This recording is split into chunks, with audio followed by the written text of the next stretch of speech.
Operation Mahadev, सेना का surgical वार। पहलगाम हमले के गुनहगार अब खामोश।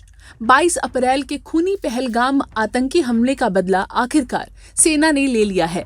ऑपरेशन महादेव के तहत भारतीय सेना ने लश्कर-ए-तैयबा के 3 खूंखार आतंकियों को मार गिराया, जिनमें मुख्य साजिशकर्ता सुलेमान उर्फ आसिफ भी शामिल है।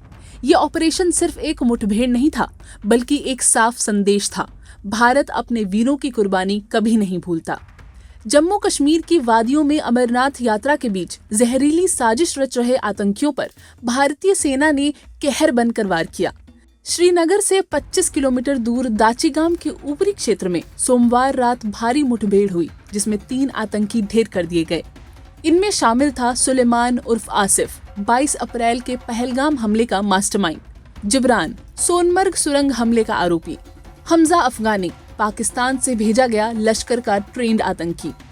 मुठभेड़ के दौरान आतंकियों ने खुद को घिरा देख फायरिंग शुरू कर दी, लेकिन सेना की 24 राष्ट्रीय राइफल और 4 पैरा स्पेशल फोर्सेस ने मुंहतोड़ जवाब दिया।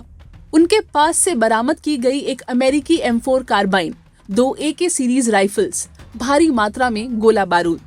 सेना ने आधिकारिक रूप से आतंकियों की पहचान अभी नहीं की है, लेकिन सैन्य सूत्रों के अनुसार मारे गए सभी आतंकी पाकिस्तानी मूल के हैं। इस कार्रवाई की नींव उस वक्त पड़ी जब पहलगाम हमले में इस्तेमाल की गई एक कम्युनिकेशन डिवाइस दोबारा एक्टिवेट हो गई। इसी सिग्नल ने आतंकियों के छिपे होने की पुष्टि की और सेना ने दाचीगाम क्षेत्र को चारों तरफ से घेर लिया। सेना और एजेंसीज ने हाई अलर्ट के बाद सैटेलाइट डेटा, संचार, निगरानी और ग्राउंड इंटेलिजेंस के सहारे मिशन को अंजाम तक पहुंचाया। ये ऑपरेशन रात के अंधेरे में शुरू हुआ और सुबह तक आतंक के 3 चेहरे हमेशा के लिए खामोश हो गए। क्यों पड़ा नाम ऑपरेशन महादेव?